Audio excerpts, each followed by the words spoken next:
do hate to interrupt a good conversation, but it is 6:30. And so I'm going to go ahead and call the meeting to order. It's Wednesday, February 18th. This is the Montpelier-Roxbury Board of School Directors. And the first item on our agenda is public comment. This is a moment for members of the public to share their insights and opinions with the board, and for the board to listen, to hear and be able to use the information in our deliberations, but it is not a moment for the board to engage with the public. We usually start with folks in the room for anybody who wants to provide public comment, and then if there are folks online who would like to provide public comment, we can make that available as well. So long as you raise your hand, our administrators can get so that you can speak and we can see your screen or your face if you'd like to show it to us. Is there anyone in the room who would like to make public comment? No, I'm not in as a participant, so can't figure out what's going on. Okay, we have Chris Parker with their hand raised. And I don't see anyone in the room right there. Oh, so okay. Is it possible? We're just getting the technology set up. Do you want me to log into Zoom? It's not, hold on. Okay. It's just, I'm in the webinar, but it's not allowing, I usually go right in as a host. Okay, Anna's here. Anna, save me. It's weird. Yeah. Join. Wait, and I've done it.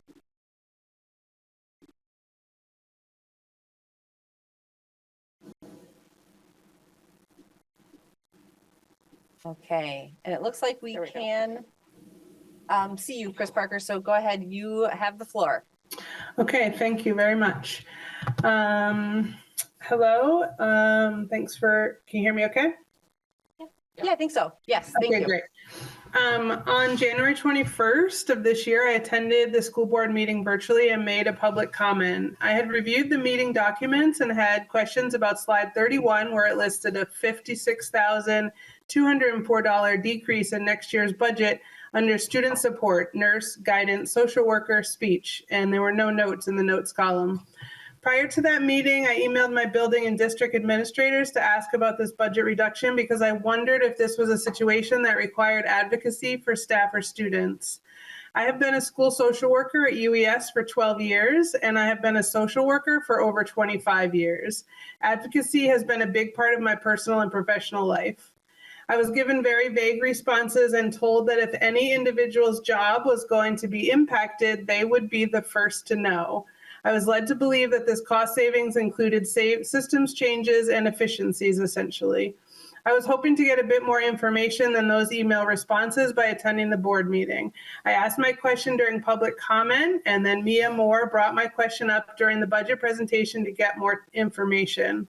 At that time, Libby's response was, that's just staffing realignment within our system that equates to some savings. Mia Moore then pressed her and references the priorities that the administration and the board have. This is a reference to slides 22 and 23 of that presentation. Slide 22 lists school board focuses: academic achievement for all students, safety, inclusion, and belonging for every member of our community, and commitment to open communication with our community. Slide 23 lists the administration's recommended priorities for this budget, including maintain resources for effective MTSS model and SEL in academics, and protect services dedicated to our most vulnerable children and families. Mia went on to say, so those changes to the budget, my question is, I'd like confirmation that those changes to those line items aren't going to impact any of those priority areas, particularly because we're talking about student support. I just want to make sure. And Libby said the administration does not believe it will. A few days ago, I learned how this $56,000 is actually being saved, and it is by riffing, reduction in force, or cutting the intensive needs social worker position at UES and replacing it with an instructional assistant behavior tech position. Replacing a master's level social worker clinician with an instructional assistant BT, behavior tech, does not show a commitment to valuing those priority areas mentioned above. Additionally, to my knowledge, the SEL team at UES was not involved in the consideration of this decision in any way, shape, or form. There was no opportunity to talk about SEL data, behavior data, or student needs, or to look at how the loss of a social worker on our team will impact our most vulnerable students and families. Since I did not have the opportunity to advocate for this before the decision was made, I'm using this platform to advocate for the importance of this position, and I hope that this cut might be reconsidered. Thank you very much for your time. Thank you, Chris. Thank you. We also received a letter from a teacher that they asked for us to read out loud at public comment. So I'm going to go ahead and do that now. This is, Dear Montpelier-Roxbury School Board members, I write today as a teacher and taxpayer. I'm unable to attend the school board meeting tonight, but was at the meeting 2 weeks ago when the board discussed possible support for bills 208 and 209. Those are Senate state legislative bills. Immediately, I thought of the Black Lives Matter flag flying over our high school and the efforts in 2017 and 2018 to raise the flag. Raising the flag was an accomplishment, an event, and a promise. The promise was, and remains, to continually center and recenter the humans who are marginalized in our community, to recognize the strong societal forces that make this marginalization invisible, and to make our support for these students and families visible, strong, and durable. To recognize that our support for these humans will change shape and form over time in response to outside forces. To acknowledge that we will need to recommit to this promise over and over. To that end, I urge the MRPS School Board to take any action that results in strong, visible, and durable support for our students and families whose physical well-being, mental health, and access to education is at risk in the current climate. This could include support for these bills and likely includes much more. With appreciation for your service, Sylvia Fagan.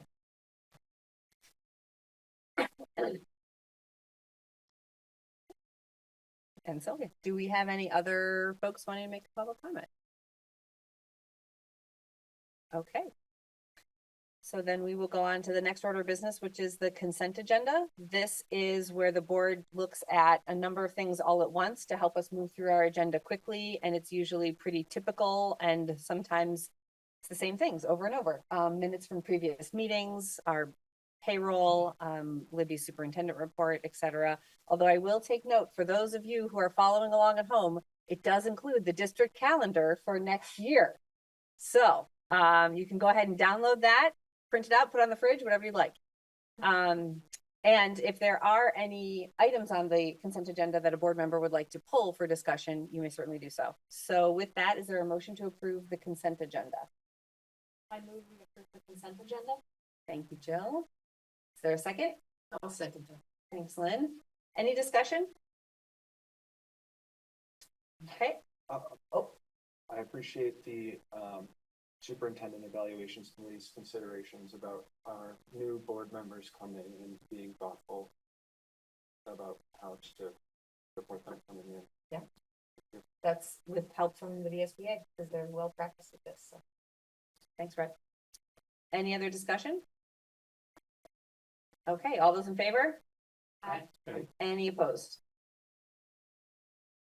Okay, moving right along then to the student highlight, which it appears is a presentation from our high school students. Wait a second, that's not a high school student. 26. Just going to set the table here, everyone. Good evening. Jason Gingle, principal, Montpelier High School. Tonight, we're going to present the arts to you. And in a few moments, our fantastic, dedicated, and talented teachers, Jason Miles, Colleen Flanagan, Allie Tarwater, Sadie Jones, and Maren Spillane, and students will speak to their programs and experiences. One takeaway from tonight's presentation is that arts at MHS is more than just a program. Our arts, our offerings, are third spaces where students and staff come together to build community, connections, and a sense of belonging, where students grow their craft and skills, and they literally grow as artists. last night at the rock band concert, I was not only amazed by the talent, performances, and show, but what truly struck me was the number of students who were new to MHS, joining us not through MSMS, and have found community to thrive in. Students who went to U32, Harwood, or moved to Vermont in the middle of high school have found acceptance. That is what our staff and students are building together and what they'll share with you tonight. And finally, I do not want to miss this opportunity in front of you for you to carefully consider Act 73 and the unintended consequences of the bill on MHS and our programs like this that provide a third space for students and must be protected at all costs. So at this point, who's coming up first?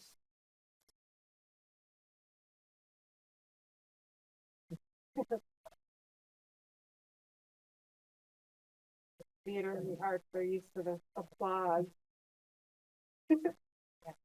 We communicate quietly. Glenn, just tell me when for Vienna purposes. I think we can go to the next slide. Okay.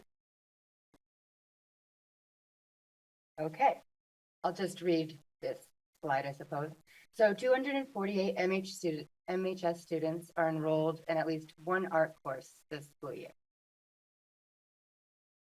And here are the visual arts numbers. In drawing 1, we had 53 students this year. Drawing 2, there are 19. In painting 1, there are 15.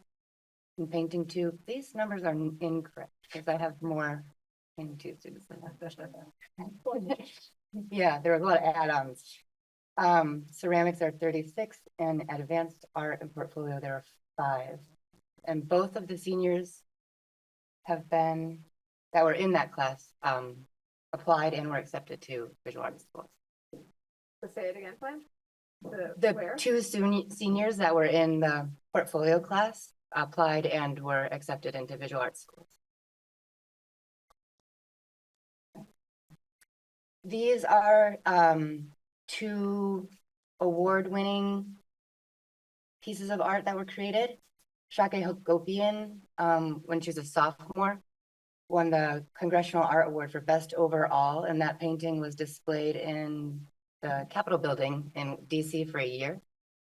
And Nico Stonerov, who graduated last year, got a Judge's Choice Award at the same competition.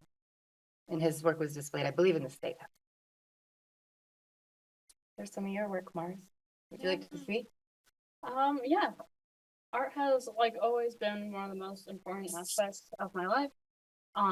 And I would still be pursuing art even if it weren't for MHS, but because of MHS's incredible art department, I've been able to explore a lot of mediums I wouldn't have been able to. Like I've been able to do ceramics and I've been able to do printmaking, which I've really liked.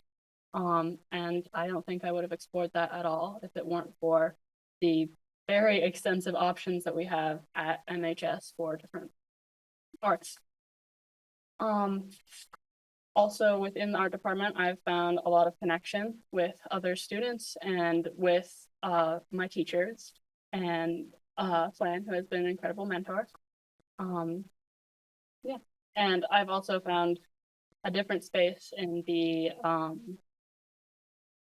theater department with prop making, lighting design, and lighting programming under the guidance of Maren Spillane, who's been an incredible teacher and has also held our tech crew together through some difficult times. We can go to the next one. Sure.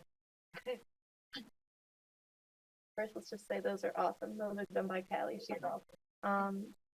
I am a senior at MHS. I was one of the people Sam was talking about that got accepted into art school because of that portfolio class.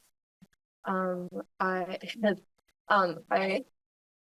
applied to multiple art programs in different schools, and it's kind of a universal experience as an artist. When you tell somebody, I want to be an artist, they ask you, okay, what's your backup plan? Or, you know, that doesn't make a lot of money. I never heard that at MHS. They all supported me because they knew that this is what I love and this is what I have to do, because I just need to pursue it because of my love for it, and the passion that goes into every piece that all of us make in these classes.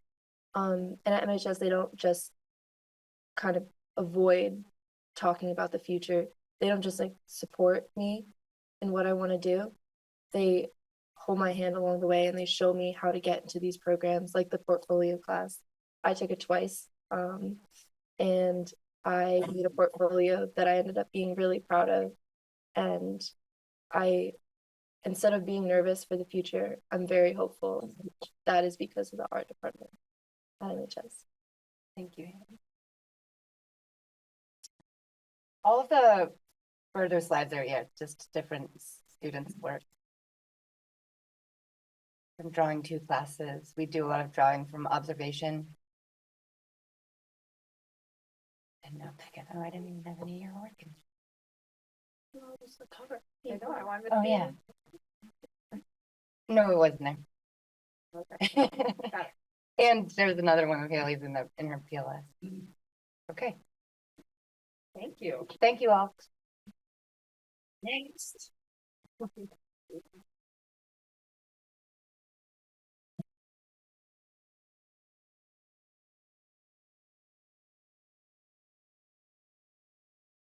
Make sure you introduce yourself, Skip.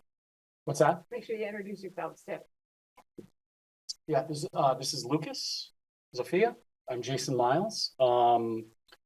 I have been back full-time at Montpelier High School teaching tech ed for, gosh, about 4 years. I was over at the middle school before that, the middle school and here. The classes that I currently teach are Woods Design, and those have both levels of kids in them, so that we can try to schedule more kids into the classes. So there's level 1, level 2, with different curriculums in the same class. This year I just started a manufacturing and entrepreneurship class, which we started first semester. A lot of that we had to set up our company. We've been doing a lot of stuff around business, and now this semester we are doing more stuff around marketing. We've almost earned all of our money back that we had to start with, so it's fully funded by the class. And then I also teach intro to digital media, and what is not up there is I also usually once a year I teach a graphic design class, usually second semester, which is kind of a natural progression from digital media. So those are the classes. These are some of I'll let Zafia talk about kind of the woodworking aspect of it, because she's been in class a couple times now, done some awesome stuff. All right, so my name is Jafia, as he said. So when you think of like an arts program in high school, you don't usually immediately think of woodworking, but when I got mentioned it my junior year, when I transferred here, I immediately jumped on it because I don't know, it was just such a different thing than theater or painting. Is you get to like work with something like wood and build a bench, or I actually built a birdhouse. And I recently just built a little wooden chair. Very complex, took 2 weeks. Well, only 2 weeks, but like it's such a therapeutic way or class because you're just in that space. You're with other students who are making similar things, and you have help from all those students. And one of my favorite things to do in that class is to just sit there and make my things and just listen to music on his radio, consists of country and 80s, which is my thing. And it's just so much fun. And you don't even watch the clock, you just tinker away. And I made a bowl, which I was making it and it flew right at my face. And that's the things that happen in woodworking. You just go with the flow. And it's just a fun class to be in. Other students are doing the same thing. And I love an amazing teacher who's teaching me, and I would definitely take it again if I could. So thank you. Thank you.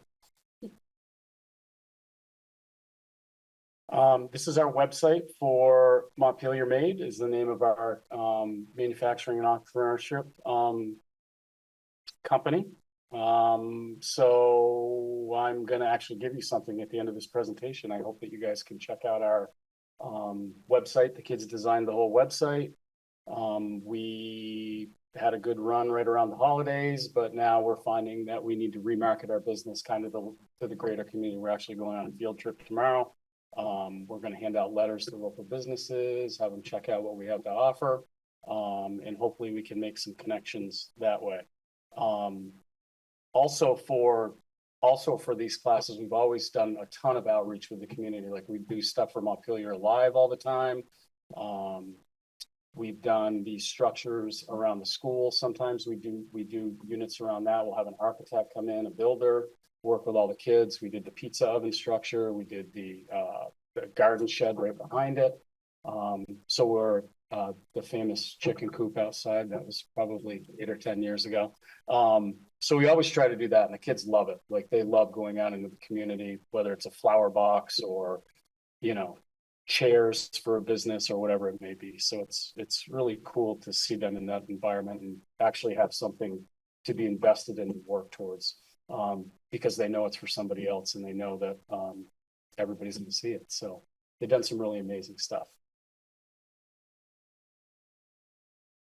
And these are just some more projects. I don't really have any photography stuff. So Lucas is just going to talk about digital media. We, in my intro to digital media class, we kind of have 2 parts to the class. The first part is like about photography, and then we kind of move into video after that.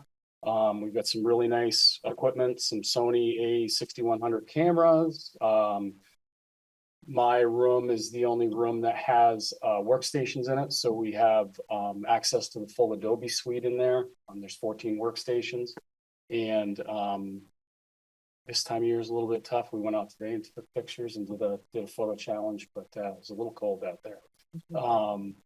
But kids really, really love taking pictures, and we take pictures. We also do school events and share those with the yearbook because they're kind of understaffed most years. So we take a lot of pictures for the yearbook, and like graphic design. I don't know if you noticed them, but we do things like the game day posters for games and in Photoshop, Illustrator, all that stuff. So I'll just talk a little bit about digital media and where it led you. I'm Lucas, and I just want to say this class, taking intro to digital media my freshman year, was such a gateway for me because first of all, I got to record all sorts of performances. We did the fall festival, we did their performance there, their community service, and I got to record the performance You're in Town at our school, very flattering name. But I remember being there, taking pictures. I never would have been that interested in getting involved with theater. I mean, it was just so cool. It was so fun to see that. Like behind the camera, it made me want to get on stage. So that's the first thing I really loved. And the second thing was really, I just learned so much more about using cameras. I learned aperture. I learned a lot, believe me. But it gave me so much confidence to continue doing stuff with cameras and continue using technology to make video programs that I started my own filmmaking club at the school. And when I was starting it, I asked Mr. Miles, do you know any good resources for borrowing video cameras? And he suggested Orca Media, and they have hosted all of our meetings since. And the last thing I'll say is I've decided I want to apply for the videography program at CVCC for my senior year. And this class was really just gave me so much. And it really inspired me to continue doing that sort of thing. And I want to be a filmmaker now. Awesome. Thank you.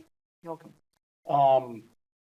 So would love to have you guys stop in anytime. You're welcome to stop in the class, come down and see we have a really nice facility in the wood shop. We have a CNC router. We have a CNC plasma cutting machine, little welding place in the back that Woods 2 kids usually do stuff in. So it's a really cool setup. And I don't think a lot of people sometimes know about it, and you should come take a look sometime. I think you'd enjoy it. And it doesn't make me nervous at all when I walk in and see the sparks flying. Yeah. No, it's fun. Blades. It's fun. Don't worry. So much fun. Great, thank you. You. Thank you, guys.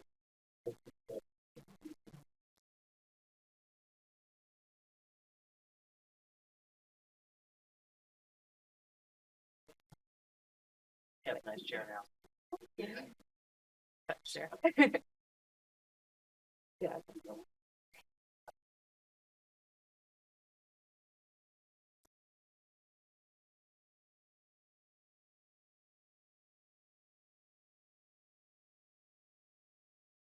Hello, everyone. I'm Maren Spillane, and I am joined by Natalie and Maya and Lucas again.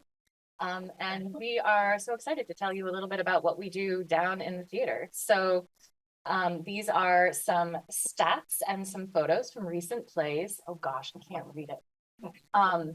So we just did, maybe some of you saw our production of Legally Blonde last December. So we had students grades 7 through 12. We had 46 students involved on stage and backstage and in the booth, which is wonderful, and honestly didn't feel like 46 students because they were so great. And then She Kills Monsters is the production we're working on now. That's for grades 9 through 12. We have 34 tech and actor students, and they are all doing a great job with a really challenging show. Sorry, let me get my glasses. Hadestown. Hadestown was our musical last year. We joined with U32 for that one. That was grades 9 through 12. And we had, I can't read that number, but we had a cast of 50 and a crew of probably 20 between the two schools. And then we did the Brothers Grimm Spectacular-thon last spring, again for grades 7 through 12. And that was 35. Thank you, Natalie. And then 12th Night was the prior spring, and Urinetown was the musical the year before that. So we are trending a bit upwards in our numbers. We have a really, really lovely, vibrant technical theater program, and I rely like immeasurably on all of the wonderful students and their work, and it's a wonderful place for them to just have so much autonomy and practice leadership and creative expression. And I'm really grateful for that. So our tech numbers are growing. And something that I'm really excited about is there has been kind of equal interest in the musical and the non-musical play, both of which I think are really, really valuable theater educational experiences. So that's that slide.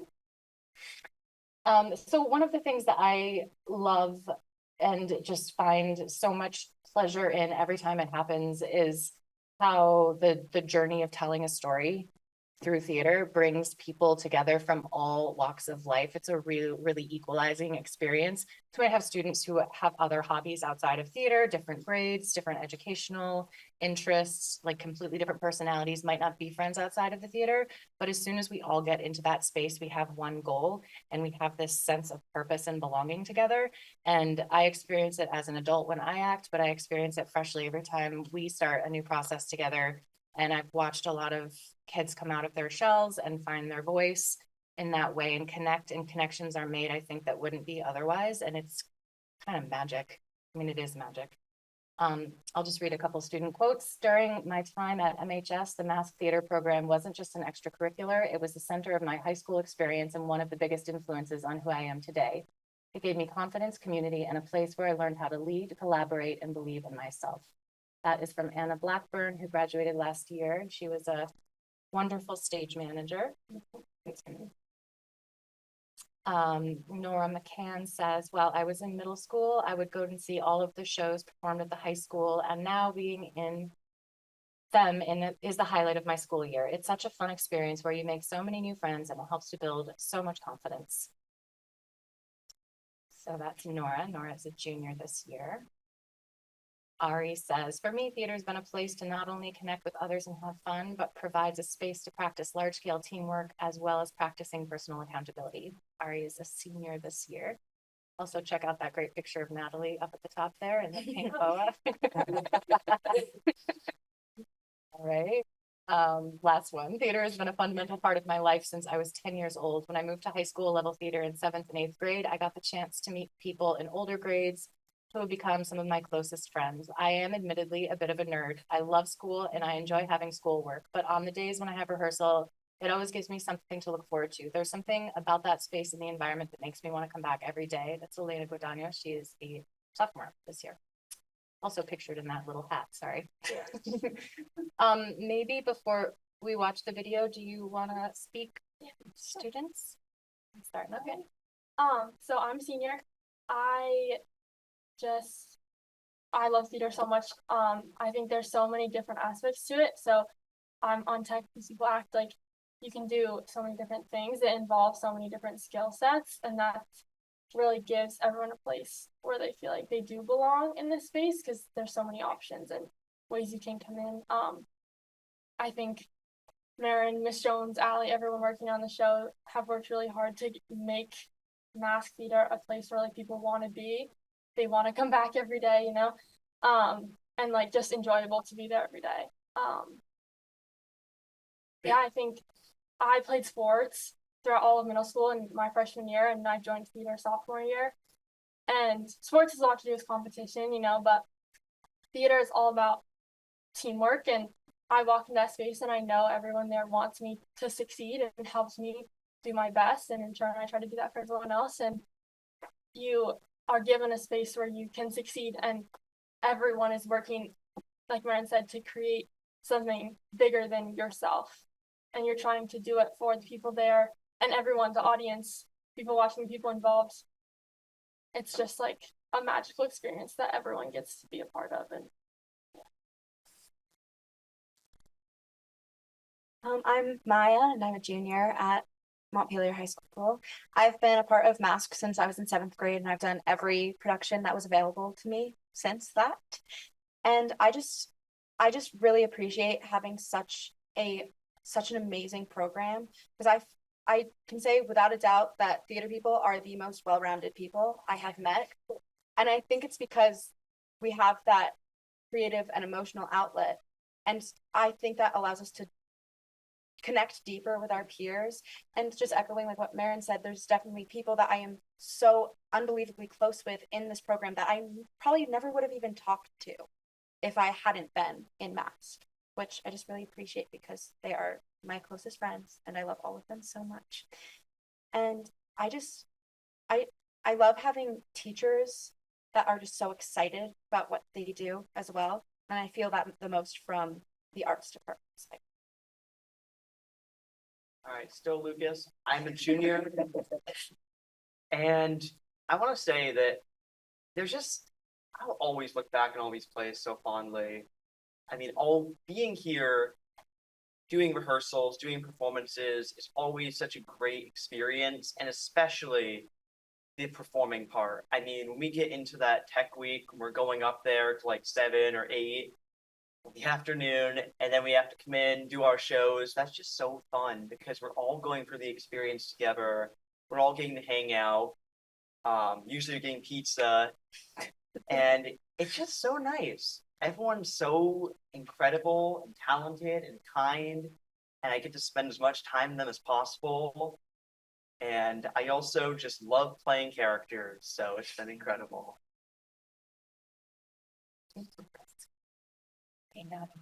Alright, we're gonna try to get this to work. So Canva and I are not hanging out well. I am playing Warner Huntington III. I'm Oliver Dennison, and I'm playing Callahan. My name is Natalie Remick, and I. Do you mute or do I mute? I can mute. Be the much more energetic version of myself. I walk in that space every day, and I know that I'm like meant to be here, and like there's a place for me here. It's a place that really fosters like community and teamwork. Going to miss a lot about mass theater. The people. The people. Probably most of the people. What advice would you give to students who want to join mass theater in the future? Don't wait. I remember I waited until my sophomore year because I was like, oh, I'll do it next time. But you're gonna want every next time.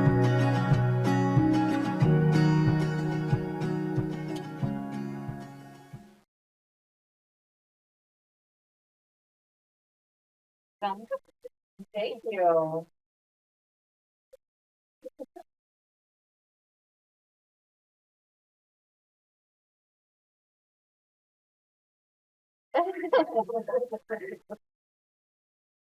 Hi, everybody. My name is Sadie Jones, and I teach vocal music at Montpelier High School.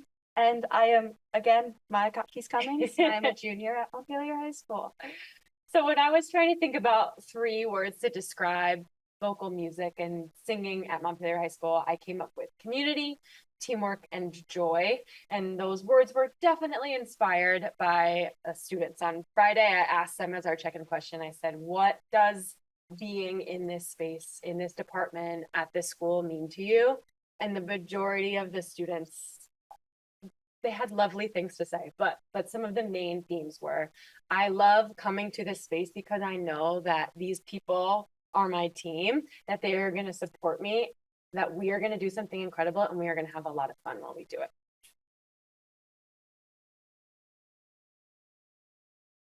So I have some quotes from our lovely students. So Opal Ritchie, who is a junior, yes, Opal Ritchie is a junior, and she said, I really like the arts. They are so fun. I'm so excited to come to school because I can go to choir or any of my art classes. It is never boring. It's challenging, but we support each other, and these classes have helped me grow so much as a person. Art classes at MHS are my home.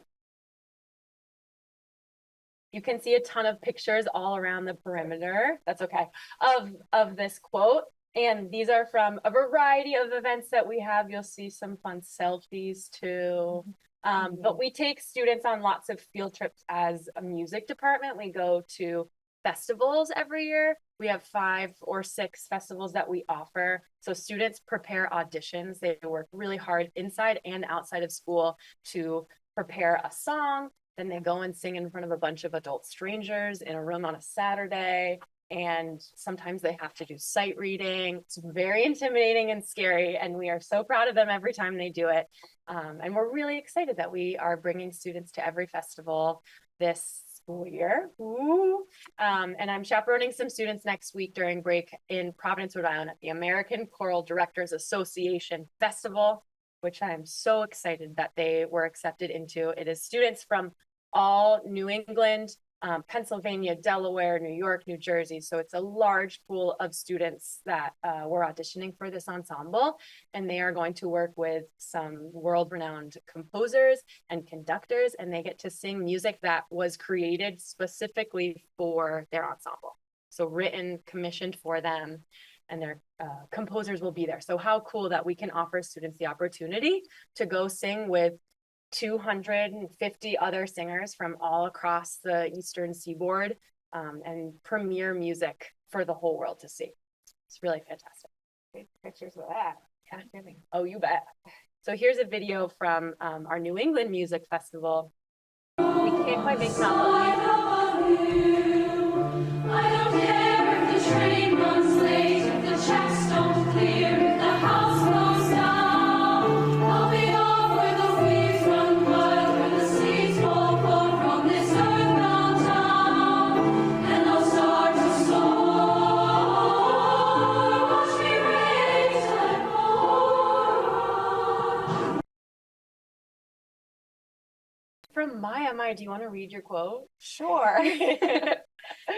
It's such a unique learning experience that's different from anyone else. We're learning how to sing, act, draw, but also how to work with other people and be successful in that.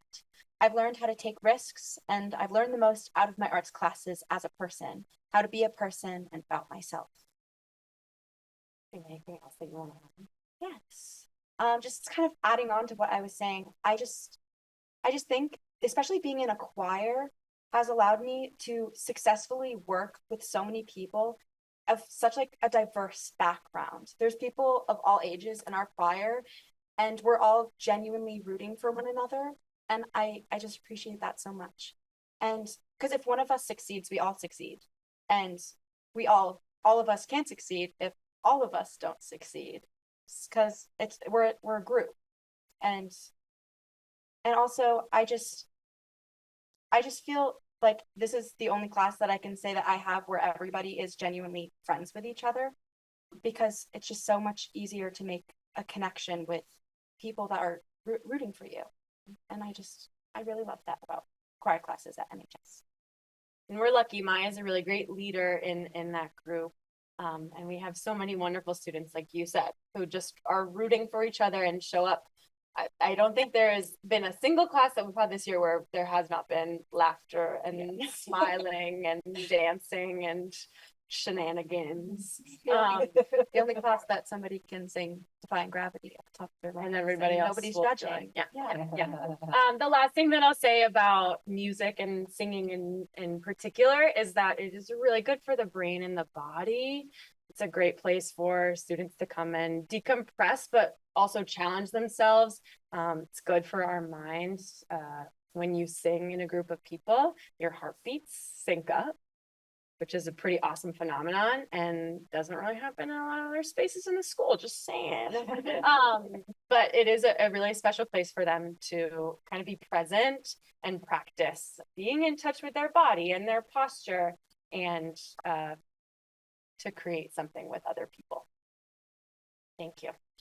Thank you.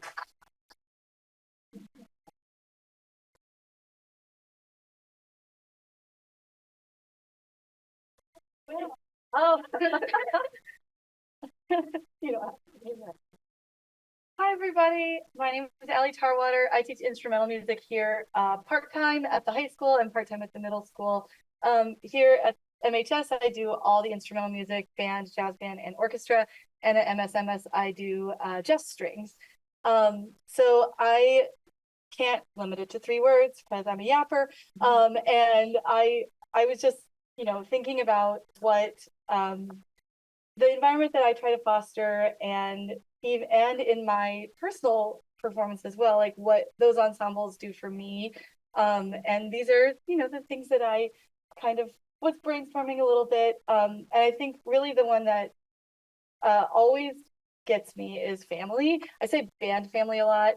I have a picture on my desk of my wedding party 17 years ago that every single person in my wedding party, my husband and I were in band with, including we were in band together, my husband. It was even our siblings. We all grew up playing music together in high school and college. And I love that photo so much. And I want these guys to know that they have that too. And it's a really special place to create that connection and community and family. Next month, I'm going to play music at one of my former students' weddings in Virginia. And we were talking on the phone the other day about what she wants me to play. And I'm just sobbing at my desk, like, like you do.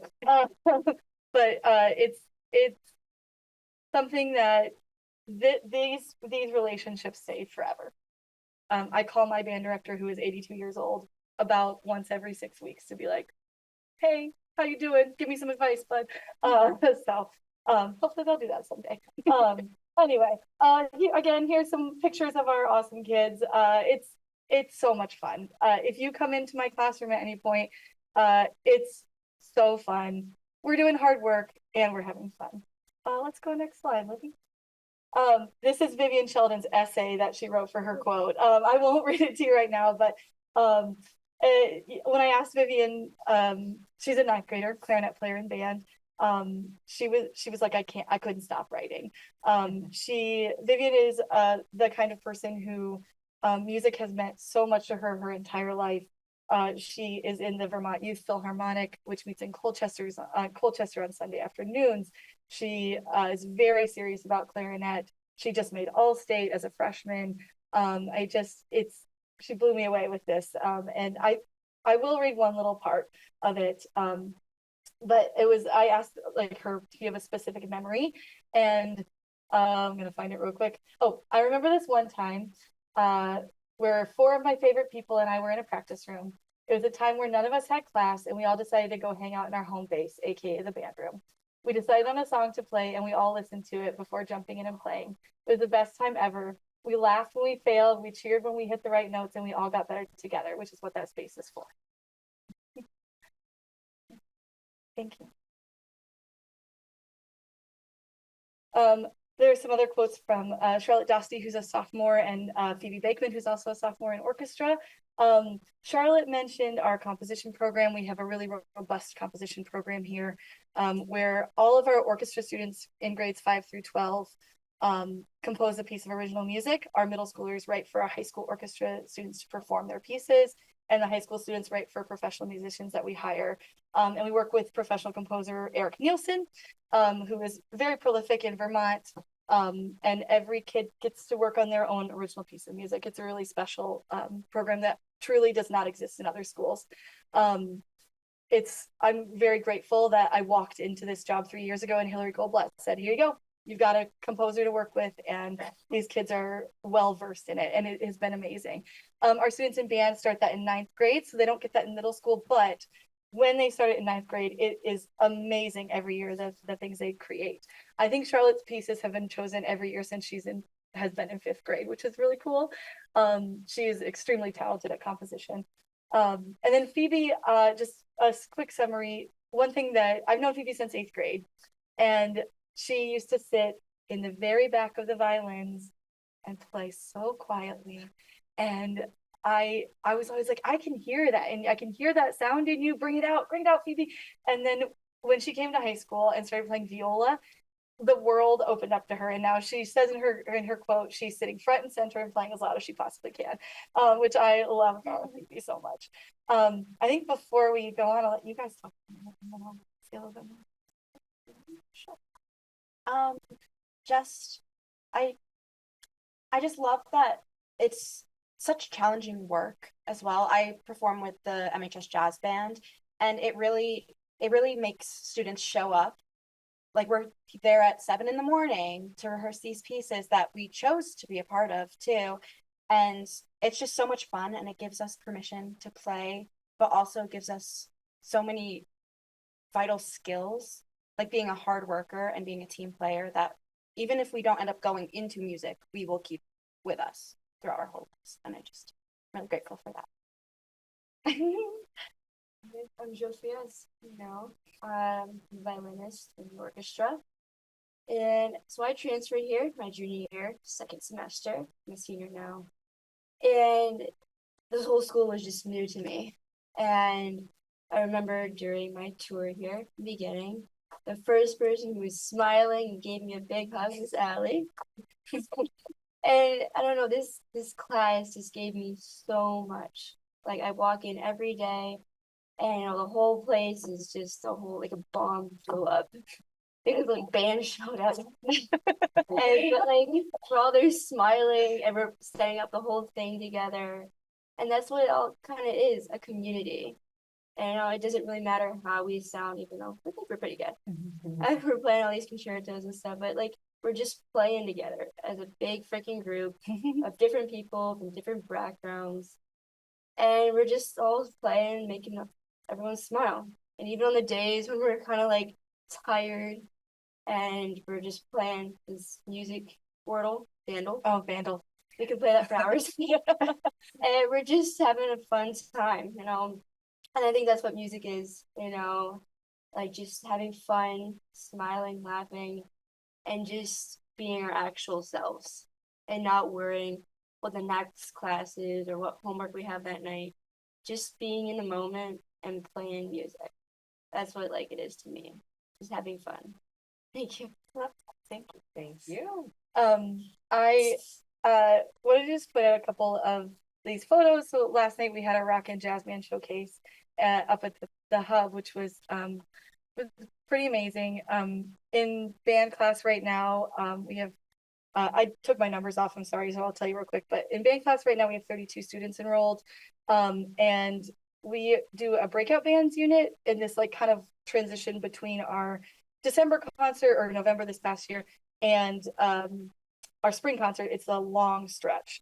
And so we do our composition program and this breakout bands unit in band where we form a bunch of rock bands. So we had 14-ish, I think 14 rock bands last night, I can't remember.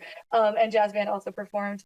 And it's really, it's a little chaotic. I've said many times if Mr. Dingle walked in the room right now, he'd be like, what is going on in here? But it has been so rewarding to watch them figure it out. This is a unit where I can say, choose a song with your bandmates and find the charts, find the horn parts, arrange the horn parts, do the transcriptions if you want to, if you don't want to buy it, or send me a link and I'll buy it for you. It has been so rewarding to watch them go into a practice room and figure out how to arrange this. Like they're in their own, like a garage band essentially, right? A lot of them don't have these instruments at home, so they use our drum kits, our guitars, our basses, or whatever they're playing, their horns still. Some, you know, we had a group with playing their traditional concert band instruments also, in addition to the rock band instruments. It gives them the opportunity to be really creative in how they approach a song, as opposed to sitting there with a piece of sheet music in front of them, which I also love that type of creation. But I really want to push them with this unit into getting outside of that box a little bit and seeing that there are other ways to make music, especially if you're a traditional concert band performer, or, you know, Lindsay Sterling and her electric violin. I play a song, Yeah. So that the bottom right was Case Spinney, and as one of his bands. They played a song, they played Melissa by the Allman Brothers. Their band name was the Walnut Brothers. There were some iconic band names last night. Creedence Clearwater Revival was Alley Tarwater Revival. So there were some good ones. Couch was Recliner. And this is just a couple more photos and quotes from Dylan and Gideon, who are both sophomores in band. It really is like the things that we do in the music room it's all about community. It's all about creativity. It's all about pushing kids outside of their comfort zone. It is so scary to perform, and putting yourself on the stage, no matter who's in front of you, even if it's people like you guys who are, most of you are parents who are in the audience to root for your kid, it's still scary for them. It's still scary for me too. But we talk a lot about nobody in the audience wants you to fail. Everybody wants to see you succeed. And we're going to work together to get you to that point where you're not getting on stage and failing, but you can recover when something goes wrong.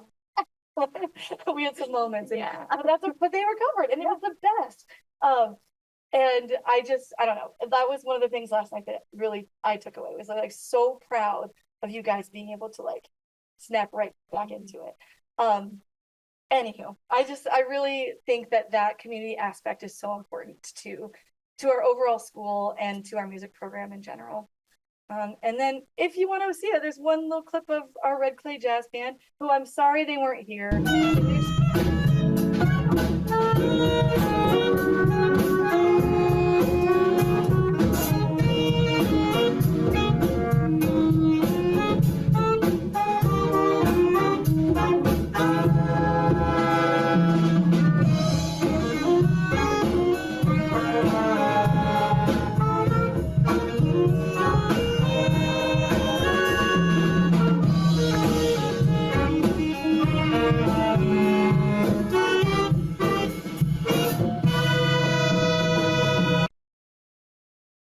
One thing I'll say just before I go, I just remembered that I meant to say this as we're coming up here. Obviously, you saw Maya a bunch up here tonight, saw Sophia up a bunch last night, and Isla is in the theater program and the vocal program. Zoe is a beautiful artist whose art you saw earlier in the evening. One thing I really love about this school is that we give kids the opportunity to be in multiple art, to explore multiple arts in their time here. It's really special. And I think like Maya pushing herself out of her comfort zone to sing jazz this year it's making you a better improviser. It's making you a better riffer.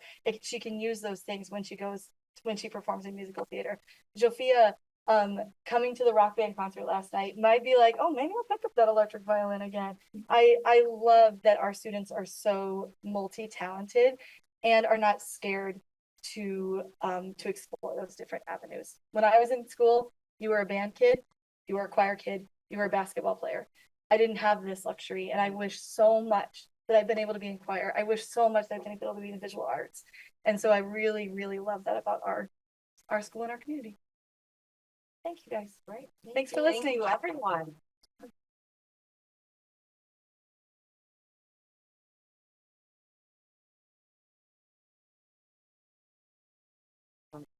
My apologies, Tom Allen, you got to follow that. Thank you. Come on up. Thanks again, everybody, for sharing all of that with us. Our next item on the agenda is the recommendations for capital projects.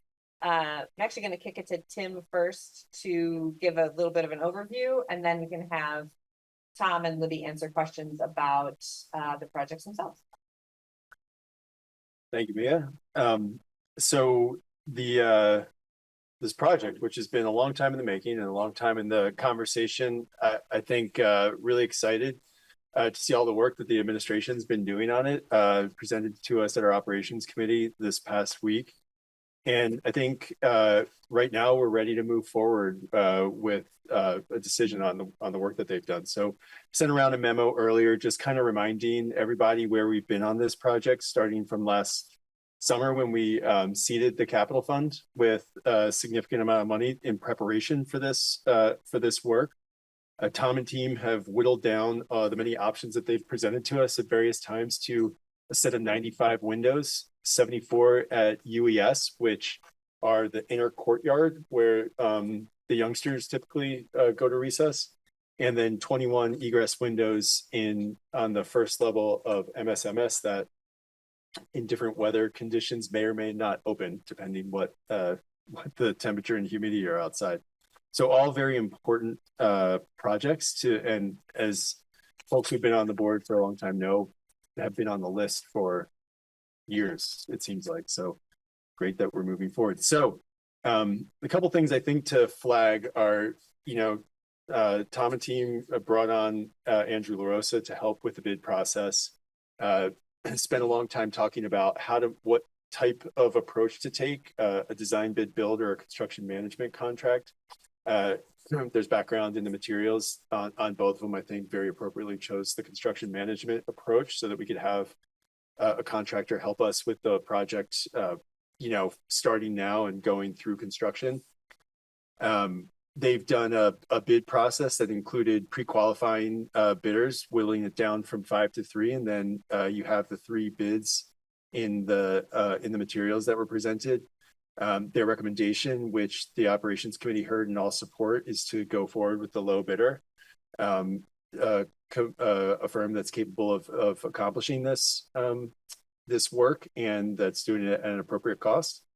So I think, I don't know, I think I'd probably kick it over to Tom and Libby to talk more about questions, but at least I think I could speak for folks on the operations committee. We kind of poked and prodded at the project throughout the past few months, but particularly in this last meeting. I think all questions have been answered to our satisfaction. And so the recommendation that we would make is to approve this project, the Windows project as we describe it, the 95 windows, and to award the contract to Breadloaf based on the cost estimates and the fees that are in the materials. All in, current estimates are about 750 to 800,000 for this scope of work. If we want to do more, we would come back. That's not in the scope of work, but that certainly is an option if depending on how this all goes. And I think the important thing is to allow Tom and team to get moving on this pretty much immediately after we hopefully have a successful vote on town meeting day. So all in, Tom, you can correct me where I went wrong, but that's sort of where we are on it. And I think we're ready for action tonight if the board so desires. We'll just open up to questions from board members for either members of the committee or Tom and Libby.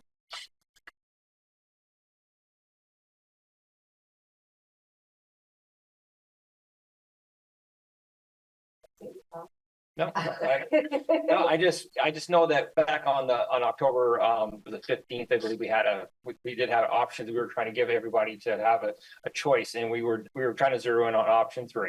And one of the things that we were trying to do is just really sharpen our pencil here to figure out what those costs that we put in that were. And we've pretty much whittled it down to knowing that one of the other cost factors on there was the asbestos removal at Union Elementary School. And after the testing came back, we found that the lead levels and the asbestos, there wasn't any in the windows. That's great news.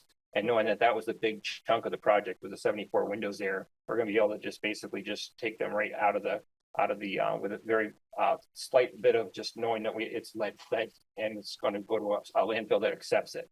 I know we had 100K on that, and but I really feel that cost could go up at Main Street Middle School because that's where we found the asbestos in all the caulking. And I would imagine as we go more into the bigger window next year of replacing the windows, we're probably going to see that jump up a little bit there because of the idea that we're gonna be doing more windows at Main Street Middle School than UES. So that number may just be pretty close to that, but it's basically right now, it's like 25K just to get rid of all that asbestos in that very bottom part at Main Street Middle School for the abatement. So, but other than that, we're just gonna try to zero in on, you know, getting the measurements of the windows, wanting to be able to order the windows. And I measured with a team from Red Loaf on Monday at UES. We got all those windows measured, and we're doing Main Street Middle Schools tomorrow afternoon.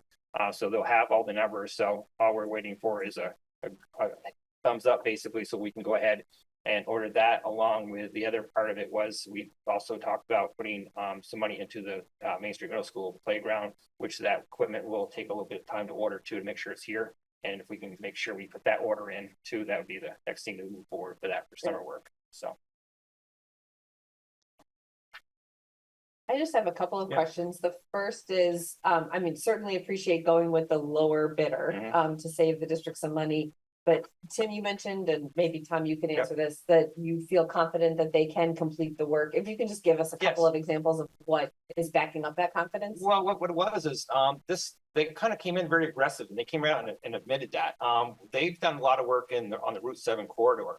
They do a lot with Middlebury College, Middlebury High School. I talked to the athletic director, facilities director there, and they've done a bunch of work for them in the past. I just think they kind of ventured over here. They were actually doing some work in Barrie at the Vermont History Museum, and I was like, Red Loaf, I haven't seen them over in this area, and they do a lot in Burlington too. So they're kind of in our backyard right now doing some work. I think they're just trying to get a little bit of a foothold here, possibly in this area. And you know, it's just, I think they were very super aggressive for it. It might just be a perfect project for them to kind of, you know, dip their toe a little bit more in the Montpelier area. I kind of see that's kind of the way they were talking to me. So yeah. Great. And Tom, you also said, I think you just said this, but the work that they're doing in Barrie is also with windows, right? No, actually, they said it was the brickwork. I clarified with that when I was talking with them on the other day, because I was wondering too, because it was just completely all, it was like the castle part of the historic museum, and it was like, it's hard to tell because it was completely plastic up. I didn't know if they were doing windows there. So, but they have done windows in the past in different projects and stuff. So yeah. And then I saw the note about waiting until after town meeting day to make sure the budget passes before actually really getting started. And I realize we're only a couple of weeks away, so I guess it's not that big of a deal, but I'm just curious why we would need to wait. I mean, we put the money into the capital plan already that we would be spending on this, so it's not beholden to the budget. So we could just. I think it was more of a comfort factor for all you. Just knowing that if there was any issues, we felt that we'd have to kind of pull back or anything like that. But our biggest thing is just getting the pellet and the Marvin windows. We've apple to apple to make sure that they were the same. And now we're just making sure we get the numbers and all the features match. And that way there we can say, okay, we have this, and then be able to order them that day after we know that we have a budget and everyone feels comfortable. We can basically even say that we're moving ahead with the project, but our order would go in the day after. That would be the plan. Okay. So, yeah. There's an aspect of this that's like putting in motion the $3,000 pre-construction services tonight. Yes, our vote would be to approve hiring Red Loaf. Oh, okay. I don't think the motion would say thou shalt not move until after the budget. I think it was, as Tom said, more, unless somebody phrases it that way. Right. I think it was just more that is sort of a significant step once we go forward with, you know, a window purchase. And so just as they've got enough on their plates measuring and doing that pre-construction work in the next 2 weeks, that it just seemed, like I said, made me feel comfortable, you know. So. Sure. So why don't we have a motion? And then we can discuss the motion if we need to. Go for it. I move that we approve the Windows project as described, and award the contract to Red Loaf based on the cost estimates and fees described in the beautifully drafted memo that Tim sent around. I'll second that. Second, motion from Scott, second from Jill. Any discussion on that motion? I just want to add my appreciation for Tom and Andrew and Tim, and others who have put a lot of thought into this process, and made it easy for us. You're here. Yeah, no, here, likewise. I'm excited to see this project get going. You finally get to vote on it on your Yeah. last meeting, Jim. Any other discussion? Okay, all those in favor? Any opposed? Okay, motion passes. Great. So then next on our agenda is discussion of S-209 and so Senate Bill 209 and House Bill 842. We'll take these separately because they are separate issues. Just as a quick reminder for folks, at the last board meeting, we discussed Senate Bill 208 and Senate Bill 209 just to see, the first question being, should the board take up a position on either of these, both of these, etc. And at the time, we believed that 209 was more in the purview of the board, but we did not make a final decision about what position we would take on that one. The general consensus was that Senate Bill 208 was not so much in the purview of the board. So that's where things stand right now. We have not yet discussed House Bill 842. That's the current status. And I would like to see the board, I'll just keep talking. I would like to see the board support S-209, given that the increased activity of federal agents, specifically targeting BIPOC folks for removal from their homes and communities is happening in our country. And it's causing very real anxiety and fear for some folks in our communities.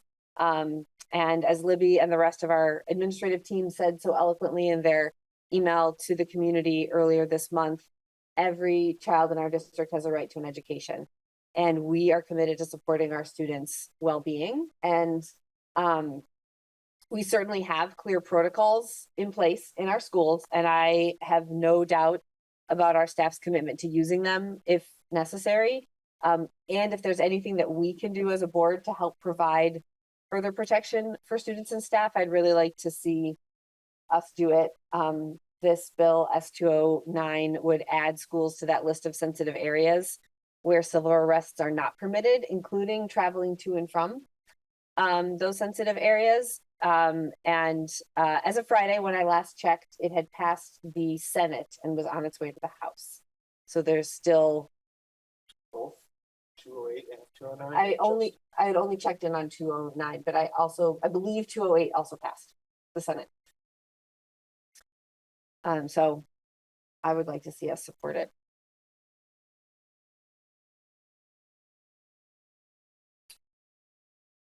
I agree. I also want to point out that we've received a lot of feedback from staff, teachers, and people that are part of the school system in support of 208 as well. I want to verbalize that and look forward that concern and that endorsement of that bill.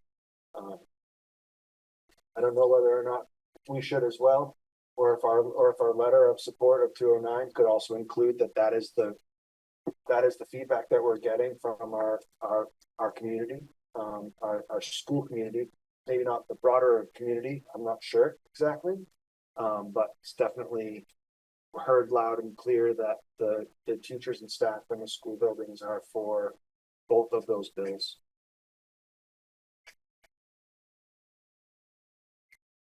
Thank you, Rhett. I agree. I voiced that last meeting, and I haven't changed my mind. In fact, I'm probably even more in favor of both supporting 208 and 209.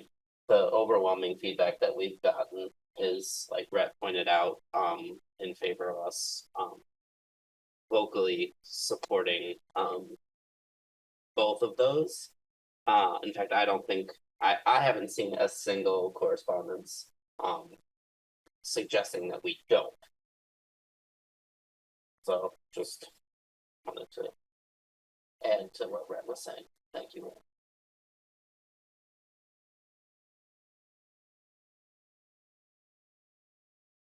Casey? I'll just add that what passed out of the Senate, the language is different than what was linked in the agenda. And I think it addressed a lot of the points that we were talking about last time. They Oh, got thank you. managed. And with Um, Bill. S209.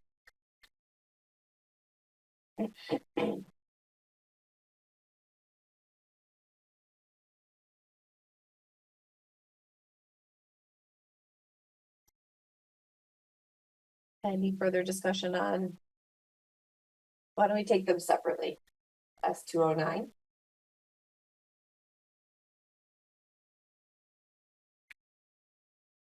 That's what I was with schools, right? That's the one that adds schools to the list of sensitive areas. Yeah, I'll make a motion that we publicly support that. I'll second that. Second. Any further discussion? My own, I think I asked this last week, but just clarification of when we say support, do we need to be a little bit more clear in what we mean by support? Like, are we as a board writing a letter? Like, yeah, I'm just curious what that means to be in support of. Or just are we making a statement by having Right. On the record and on TV? Right. I think, I mean, that's certainly, that's a good question. I see it as, we have made comment on legislation as a, when it is germane to educational issues. And I see it as we send a letter to our representatives, the members of the committee that it's sitting in, and, it's just an official, small piece of advocacy in favor of this. That's what I would imagine. I don't know that it would go further than that. I remember Sam at the last meeting saying, if we do this, then let's make sure the community knows about it. So perhaps that's, a post on Front Porch Forum saying the school board supported this, or some other way of informing the community. Thank you. I'm open to other ideas though. Yeah. That's just what I was envisioning. I think when we spoke about this at the last meeting, we were checking with our local law enforcement to make sure they didn't have any strenuous objections. That was on 208. Okay. Yeah, it was on the civil arrest one. I talked to Chief Nordenson and he said that has no bearing on the TV whatsoever. Okay. Thank you, Libby. Any other discussion? Make sure I look both ways. All those in favor? Aye. Any opposed? Okay, so then before we move to House Bill 842, we have some people maybe wanting to revisit the question of supporting 208, the one which is in summary is requiring identification for anyone trying to do law enforcement, including not wearing masks.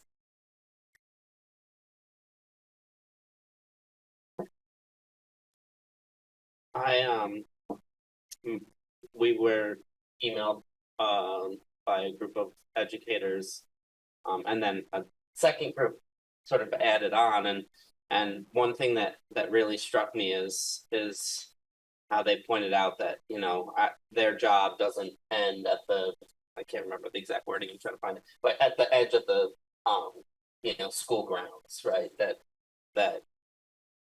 if they know of danger off school grounds, that they are legally required to report it, right? And that they see this bill in the same light. And so I agree with that perspective that, although S208 isn't explicitly about schools, it does impact our school community. And I would be in favor of voicing our support for S208 as well as 209.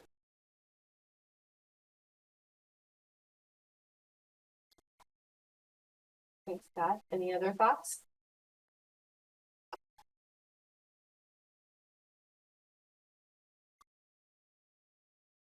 I mean, as a private citizen, I enthusiastically support it. I'm just struggling to see what the role of the board is, and And also, I get the point that the teachers made, but if a student is the subject of a law enforcement action outside of the school, what legal duty is there to, I mean, you know, it's,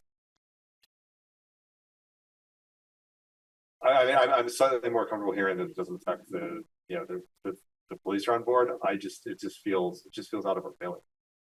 Feels what? It feels out of our bailiwick. It just feels, you know, there's a million, you know, social and other policies that we could argue benefits students outside of the classroom.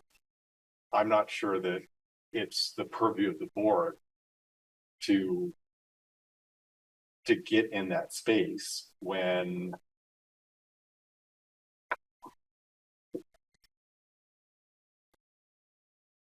when I'm just not sure I'm just not sure it's our job. I mean, there's 1,000 bills on, you know, mental health services, mental health spending I'd love to comment on. There's a bunch of bills on, you know, basic safety net programs. There's bills on the way custody laws are handled. I mean, all of these things affect our students out of class.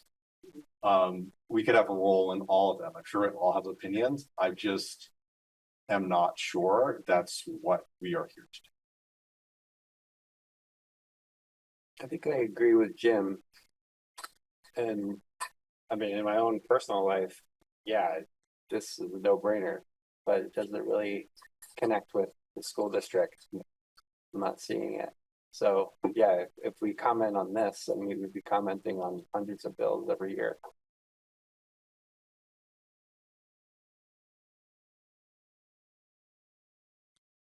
Tim? Same. Okay.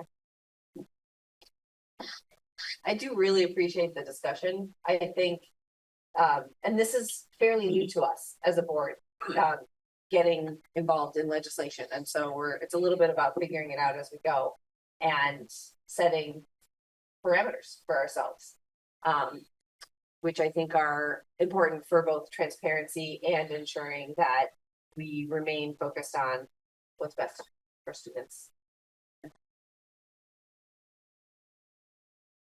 So thank you, everyone, for the discussion. I think we'll move on then to H 842. This one came to us through the VSBA, the Vermont School Board Association. They are asking for us to advocate for its passage. Again, over summary, for those who haven't read through the whole bill, watching from home, it would allow more flexibility in negotiating health insurance costs and provide a few more other sort of practical, very detailed, like in the weeds ways of providing some health insurance savings, which, as the VSBA notes, and as we have also experienced when setting budgets, are a very large cost driver for schools. So that's the summary of the bill and the premise behind the SBA getting behind it and asking for our support of the bill. And so before doing so, which any one of us could certainly, for any one of these, certainly as a individual, send a note to our representatives. But this is one where, again, we could speak as a full board if we wanted to take up this issue.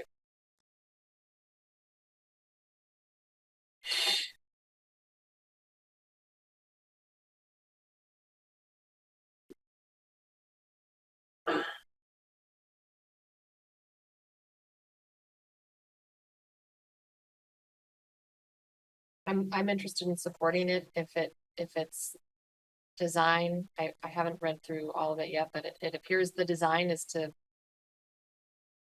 sort of cap some of the costs for health benefit plans and to also sort of give a little bit more permission and cover for the Public School Employee Health Benefits Commission to negotiate. I was concerned it was going to start to sort of break that apart, put it back on local districts again. But that's not at all what this is advocating for. So right.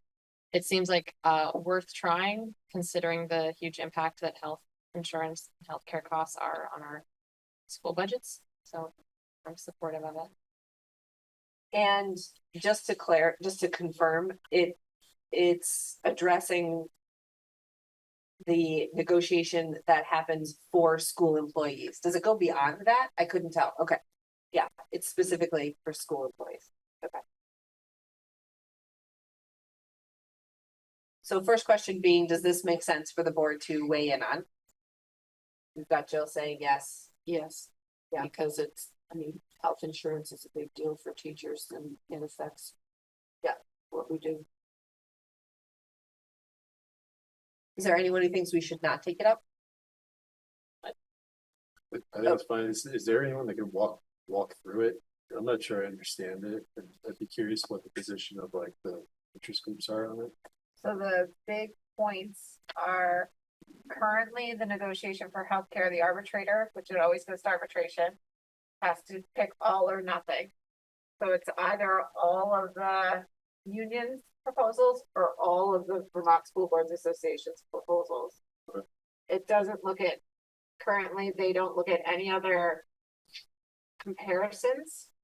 So this bill allows the arbitrator to pick and choose parts of each party's plans or go with none of them and build something unique. It also allows them to do cost comparisons with other health care plans in the state and with Vermont. Visit? Oh, no. Health Connect? Health Connect, I think that's right. It structures the commission differently. So the stuff about the commission isn't to do with the arbitration. The commission is doing something different. The commission is the negotiating force. So it has different, it includes different membership for that group who is negotiating. Okay.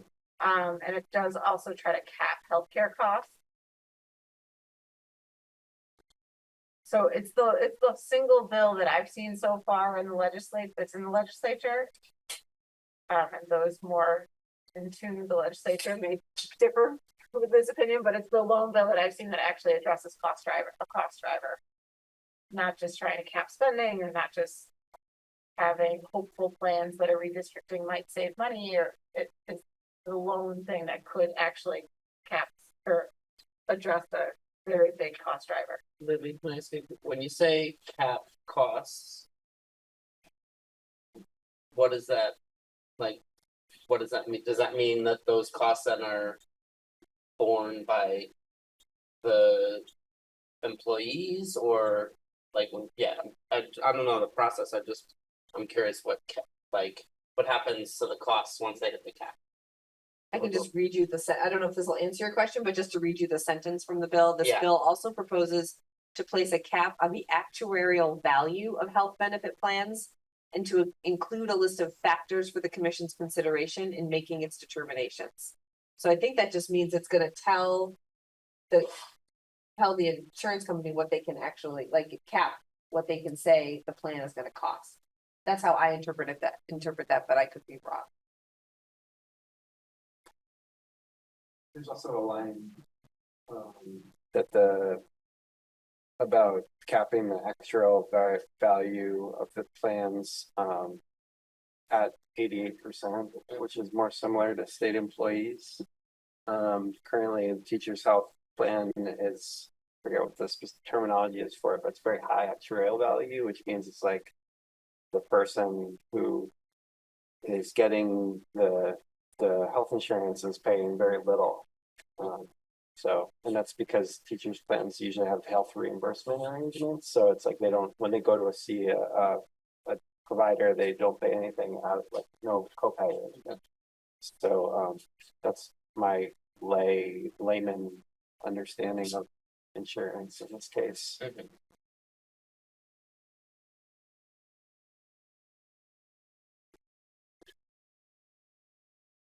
You know, like, where are the groups on this? Like, are different groups supportive, oppositional? The V's are all supportive of it. These, like the teachers, are they supportive too? I don't know what the NEA is or not. I think I'd just be curious to understand that before kind of addressing this, just like what the lay of the land is.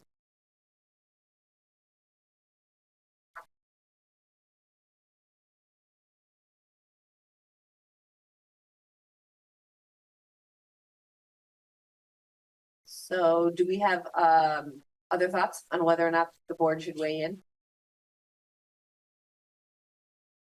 Should we know what is it still with the house right now?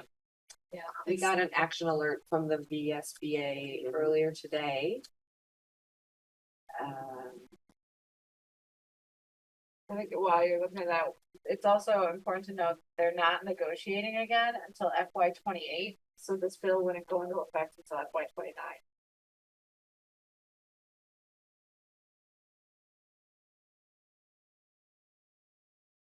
I don't think they said in their email if it's in the. Still in both. It's being said. Both the House and Senate are actively considering Versions of, Yeah. and so I think they are, and it doesn't say whether or not they're in committee or on the floor right now with the bill.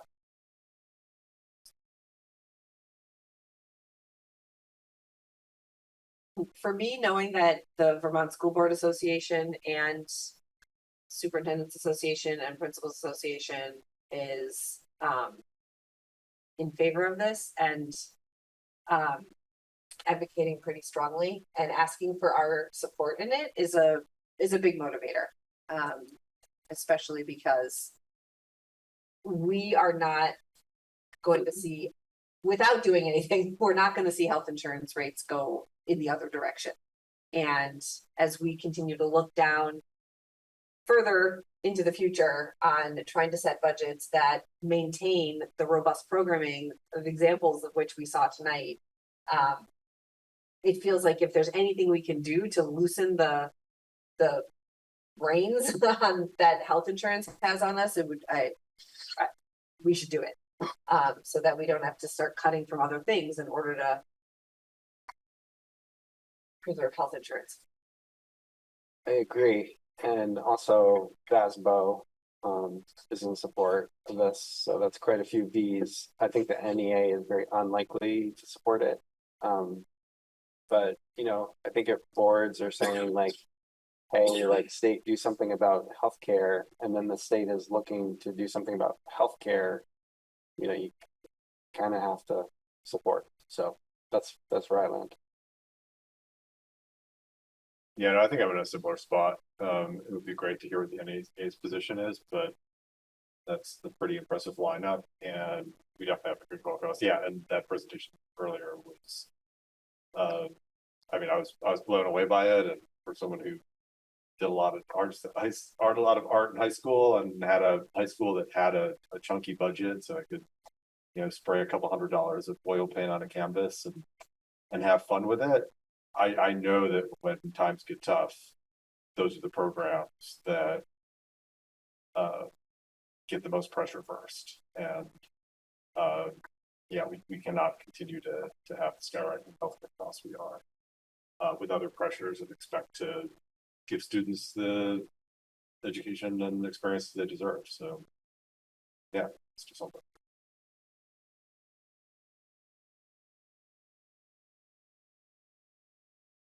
I'm not convinced that with all of the other advocacy going on, that our voice is really that necessary. And it sounds like, at least in the very basic lay sort of understanding, what it's at its core is saying shifting more of the cost of health insurance to the employees, which is not really dealing with the cost of health insurance. It's just shifting the cost of health insurance.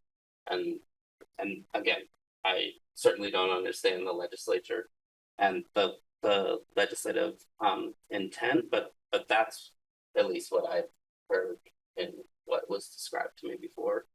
I don't think we need to support it and, you know, maybe damage relationship with our employees unnecessarily.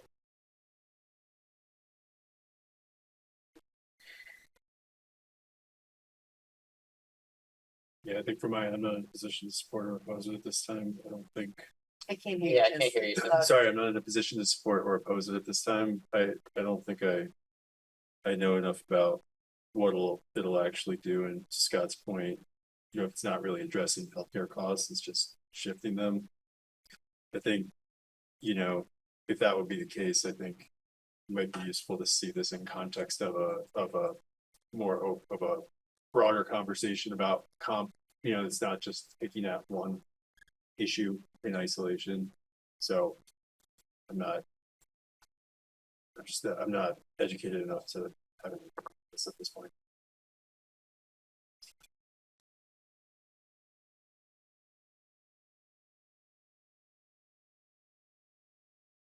Any other thoughts? Is there anyone who would like to make a motion? Oh, Casey, were you about to say something? Well, I You was don't just have to gonna, make a motion. no motion yet. I was just gonna say that I think there's two parts to this, right? There's the how the costs are allocated among who's paying for it, and then there's the arbitration component, which does have a direct impact on us. And I think I'm hearing general support for, you know, do what we can to curb healthcare costs and give us the ability to have some control within that realm for what we need to do. And I wonder if there's an option of like coming out in support of those activities, even if it isn't full support of all the language in this bill.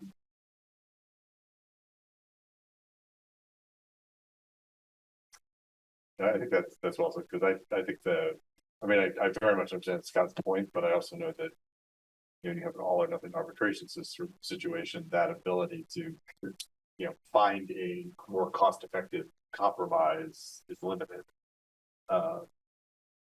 And that seems like something that should be addressed. That's the biggest part of this bill. That's the biggest problem right now. The negotiations is how the arbitration has to be decided and that they can't look at other factors.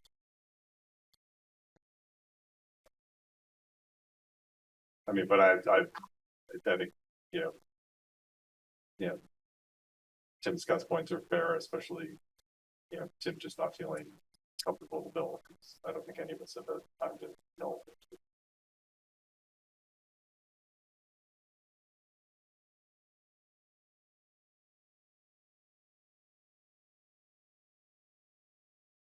Well, we could do the same thing we did last time and bring it back up in a future meeting. The legislative session will still be continuing in early March.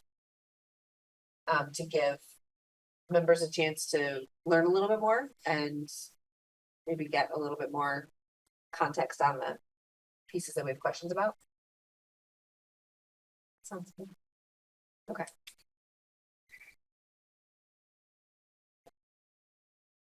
Right then. Our next item on the agenda is policy monitoring. We have two policies here that we're receiving and approving monitoring reports for. C11, student freedom of expression in school-sponsored media, and C14, section 405 and ADA grievance protocol. 504. Thank you. 504.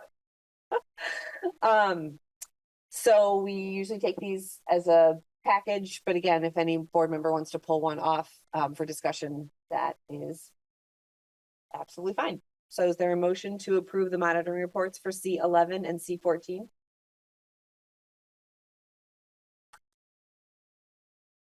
I'll move. You're that we- shaking your head, but you gotta speak. Yeah, we need to hear you. Yes, I move that we approve the policy monitoring reports for C11 and C14. Thank you. Is there a second? Second. Right.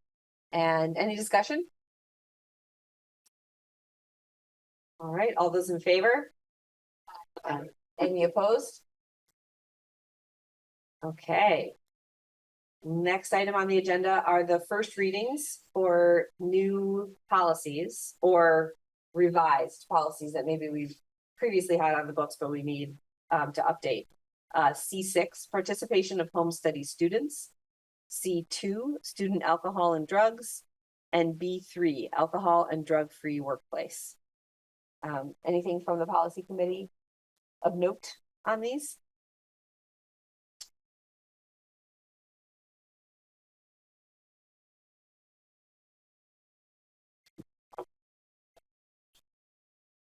No, they're required. They're required, there's not much And there's not to much, them. there's not much to them, right? We'll There's no, probably warn them as approving the policy next time.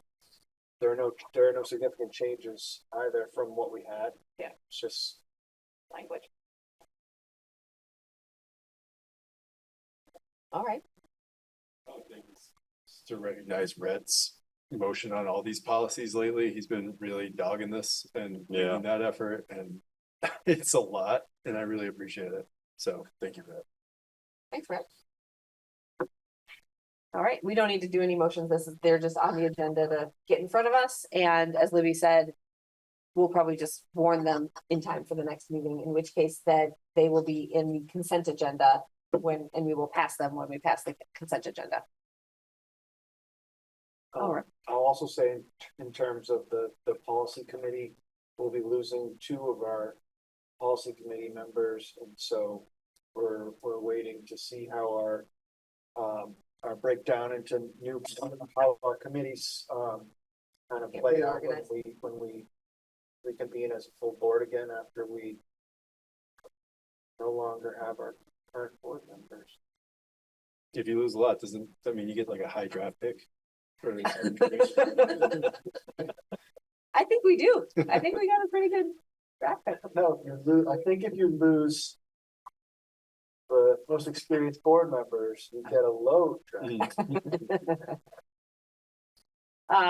Yeah, they gotta do something about the salary cap for board segments. That's really what's out of control. Are we needing to go into executive session? I don't remember why that's in there. We certainly can for negotiations, but I think we only need to do it if we need to do it. I think that's there just in case we need to do it. I think it was. That's why it says potential. I think it was too, yeah. So I'm just looking to my negotiations team to see if we actually need to go into executive session. I don't think we have much to report. I mean, We could do it quickly. we do it quickly. Okay. Could we do it in here, pretend no one is? I can't hear you. In this room and pretend that it's private. We do, I know, before we go into executive session, though, we have a little something. Because, as Rhett alluded to, we're losing 3 folks. Yeah. And we just wanted to take a moment to say thank you so much to Lynn and Jill and Jim for all of your service. Lynn, such deep appreciation to you for all of your contributions in committees and full board meetings.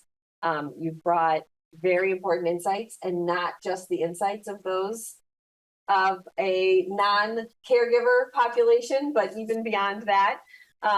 You've really been a very strong voice on accountability in our equity work, which I really appreciate. So thank you so much for that, Lynn. We got a little gift card, but we also have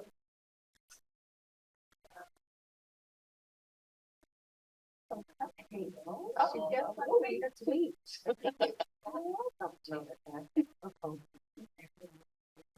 There.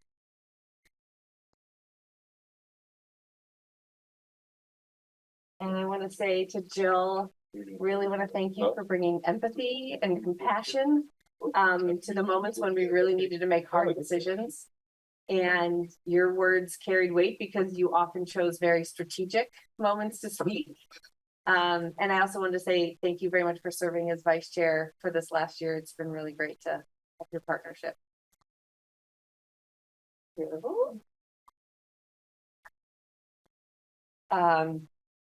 And Jim, you led the district through many different transitions and critical moments. So many, from the decision to merge, to hiring Libby, to the hard work of socializing the merger and bringing a brand new culture into this, you know, being one district.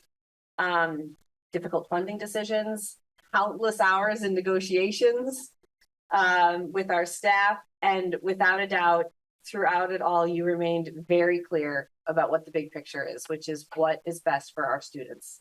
And we just really want to say thank you for all of that.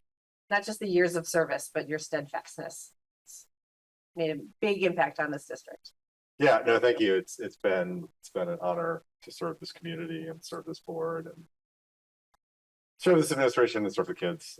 We have a wonderful community, and I trust in all of you to continue the amazing work. Thank you. Something we to don't say too, if I may. Yes, yes. I want you all to know how much I have appreciated working with all of you. Each of you comes with your own unique combination of skills and interests that contribute to the functioning of the board. Mia, your level-headedness, warmth, and organizational skills are amazing. Jim, you've worked tirelessly representing us.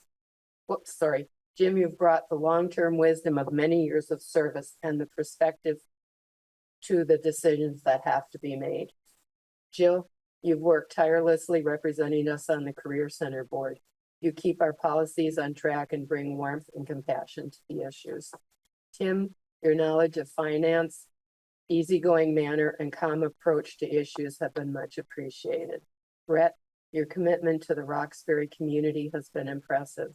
It's been a lot of hard work and the juggling of many needs and points of view. Casey, although you're new to the board, you fit right in. Your thoughtful comments and calm manner help us all move smoothly through difficult times. Jake, your measured thinking has kept us from making hasty decisions, and your help navigates the ins and outs of school functioning issues. And the ins and outs of school functioning issues has been extremely helpful. Scott, your persistence in getting the facts about what we are discussing has been helpful, and I really appreciate your sense of humor. To the student reps, it's been great to have you here each meeting to be able to provide the board with student perspective on issues we're addressing, especially when they pertain to students' issues such as cell phone use during the school day. And last but not least, Libby, your untiring work with the legislature around school consolidation and funding has been impressive. Your presentations to the board have been thoughtful and helpful. I wish you all the best of luck going forward with difficult decisions that will have to be addressed regarding funding the education of our children, or in my case, grandchildren. Thank you.